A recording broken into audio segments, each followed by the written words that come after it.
maglagay na tayo ng tubig. So ayan guys, yung gamit pala nating kawali ay kawa. Guys, lagay na natin yung ulo dahil madali lang tong lutuin mga idol. Inuna natin yung mga ricado.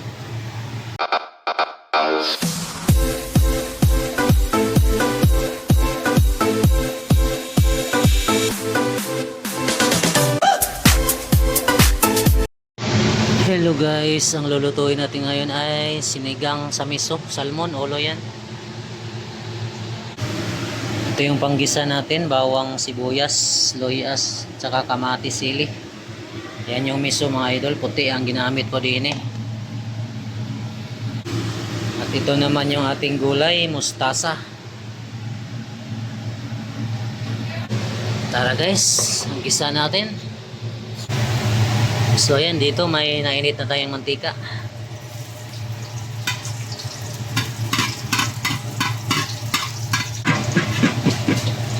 So loya,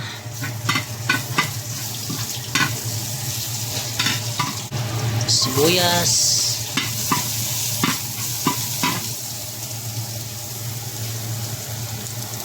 at kamatis.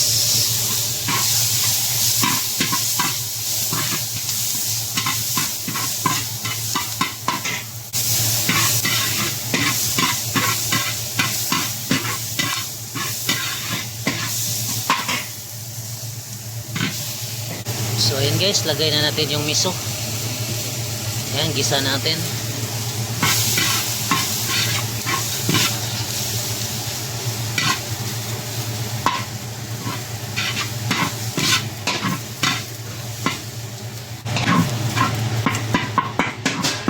So ayan, nagisa na natin.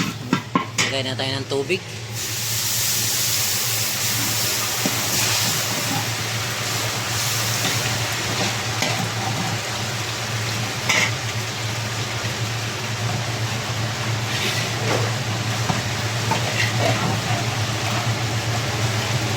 So ayan guys, yung gamit pala nating kawali ay kawa para walang tapon. Higanting kawali guys, ayan o. Kita nyo guys. Ang laki kawa na to mga idol.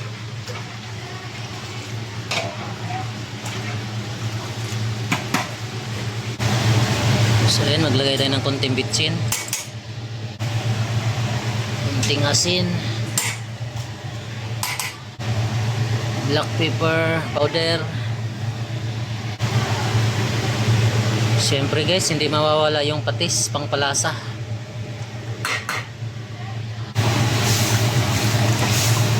Siyempre ang ating tanglad, pangparoma.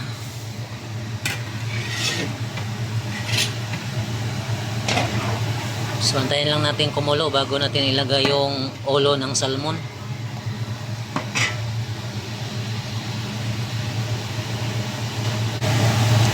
So maglagay tayo ng mga idol, pangpalasa, magic, para kompleto guys.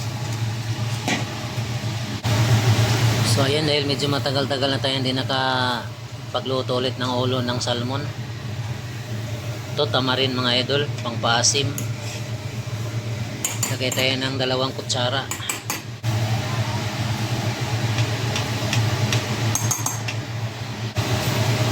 Kulo na guys, lagay na natin yung ulo dahil madali lang tong lutuin mga idol.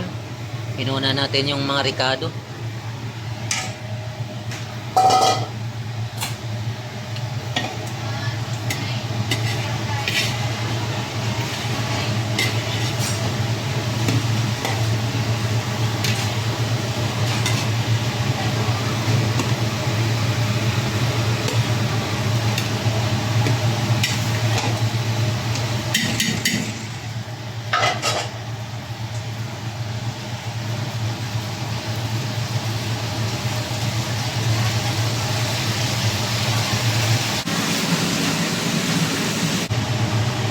So mga idol, kumulo na. Maglagay ako ng kunting kalamansi.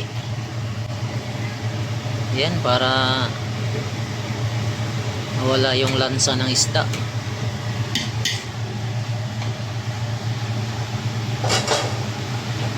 Sabay na natin yung gulay kasi madali lang tong lutuin.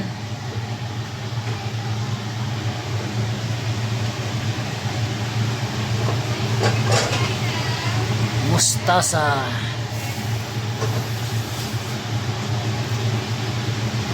So ayan mga idol, kuridas na tong sili.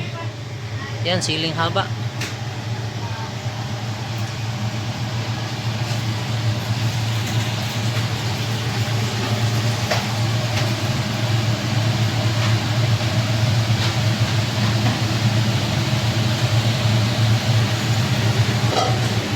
Antayin lang natin na maluto yung gulay.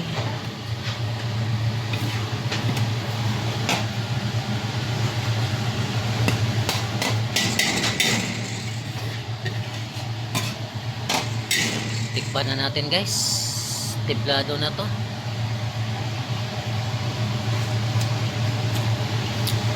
Sarap mga idol. Tamang asim lang. So ayun guys, mahilig magluto ng sinigang sa miso. Simpleng ulam guys, madali lang lutuin. Dahil ito yung napili nating ulam ngayon. Ayan, sinigang sa miso.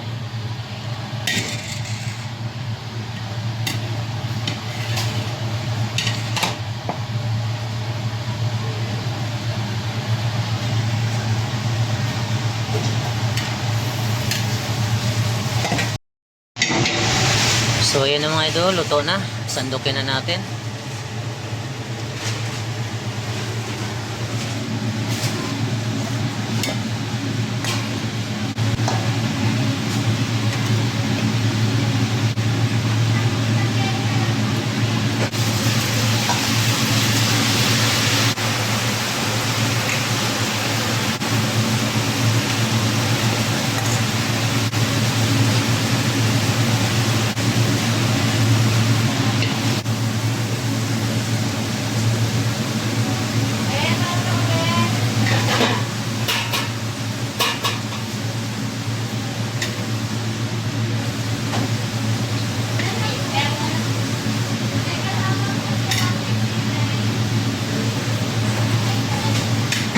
Guys, luto na. Kaya na po tayo. Bye bye. Salamat. Let's go.